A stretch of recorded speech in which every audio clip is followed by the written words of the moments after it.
Hello YouTube, this is your boy, the Passport Bro, Wingman, coming at you again with another YouTube video. And the title of the video is called Let's Cockblock Passport Bros.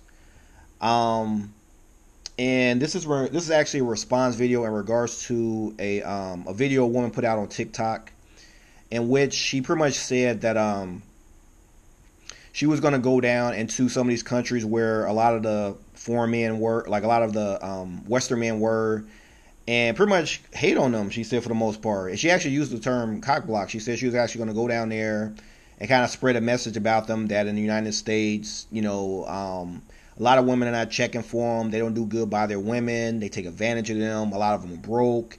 That kind of thing. So she claims that her and some of her friends, they're going to start going out there and almost start like a campaign, I guess, to kind of bring down the Passport Bros. So I just wanted to kind of respond to that whole thing and tell you like my feedback on the whole situation. First off, for her to even do that, of course, like, this is all just silly for the most part. If you think about how much money they would have to spend to constantly do this on a consistent basis, while we're out on our vacation, they're there to try to ruin people's vacation. So pretty much her plan would be for them to go down there and harass us.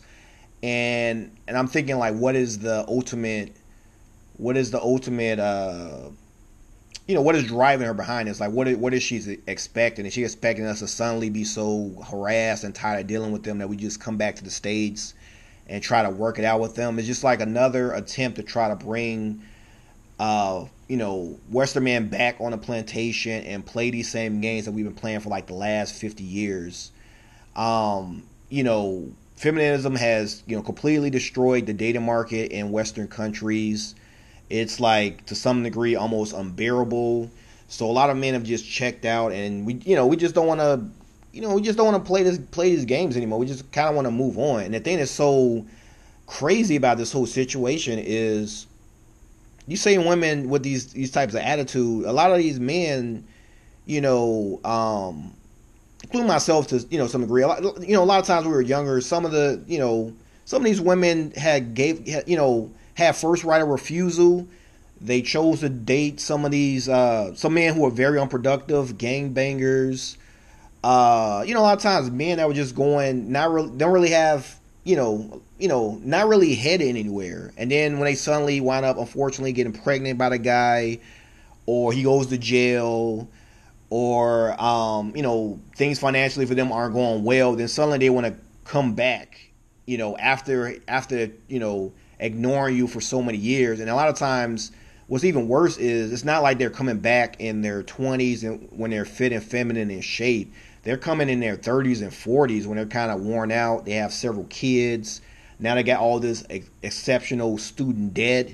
So they're coming and bringing you with a lot of baggage. And then they're wondering why, a lot of us men don't want to deal with that. We would rather just travel and find a woman who's, younger, more in shape, has less debt, has a better attitude. And then, so now she's on a campaign to kind of, smear the Passport Bros, talk down on us, try to hopefully spread that message. So here's the thing. Theoretically, they just say, like, I don't know, and this is just wishful thinking, which would never happen. But they just say theoretically, she somehow got $4 or $5 million, and it was a bunch of people behind to actually go ahead with this campaign and go through all the countries and spread this. Because consider this. Even if she was able to do that, you got to consider that, as I said before in my other videos, the dynamics in these other countries are a whole lot different. Excuse me. You can go through the United States, and let's say like she went through the United States and she spread it, and her message was, you don't need American men. What do they do for you? They're all cheaters, blah, blah, blah, blah. All this little crap about it. You don't really need, for the most part, some women can kind of believe in, can kind of go along with it if it was, if she makes it, trendy enough. And then for the most part, to some degree, she'll be somewhat successful, only because they have so many programs in the United States. They have, as I said before, food kitchens, food stamps, public housing, all all these little things where they don't really need a man. So her saying that, they can kind of get along with what she's saying. They can kind of figure it out and say, oh, you know what, you're right. I got all these simps. I don't really need them. If I need some attention, I'll just go online. I'll go on Instagram and get my attention. And I'll find one of these dudes. I'll use one dude to, fix up my house. Another dude to pay my bills. Another dude to get sex from. So she's actually right. I don't need men. And what are they good for? And why are they complaining? We need, what is the last thing they done for me? So she can kind of do that there. But if she went to another country, let's say like the Philippines, or she went to Brazil, or in some cases, Colombia, she couldn't really, that message wouldn't really, take effect. Only for the fact that, for many reasons. For one, there is no food stamps, there is no public housing, child support is very minimal. There's no food kitchens, there's no secondhand shops. So if a lot of women there suddenly say, I don't need the man, it's gonna be tough living for them, because in general, like I said, the average salary is about $500 a month. Most people can't survive on one salary. The women are going to need men there, especially if they have children. And South America has a higher percentage of women with, that are single mothers than the United States. And if it's hard for women here who are single to find a man, imagine there in those states where, in those countries where it's very competitive and a man's of means is very hard to come by, seeing that the unemployment in these countries are very, very high. So a woman can't just brush off a man and say, oh, I don't need him. Who he think he is? Or he think he got, because he got a good job and he's stable, that means something. It actually does mean something there, because finding a person, not just a man, even a woman of some means there, is very hard to come by. So when you meet somebody like that, especially if they're nice to you and they want to befriend you, that's not something you're just going to brush off your shoulder and then act like later on it's not going to hurt you.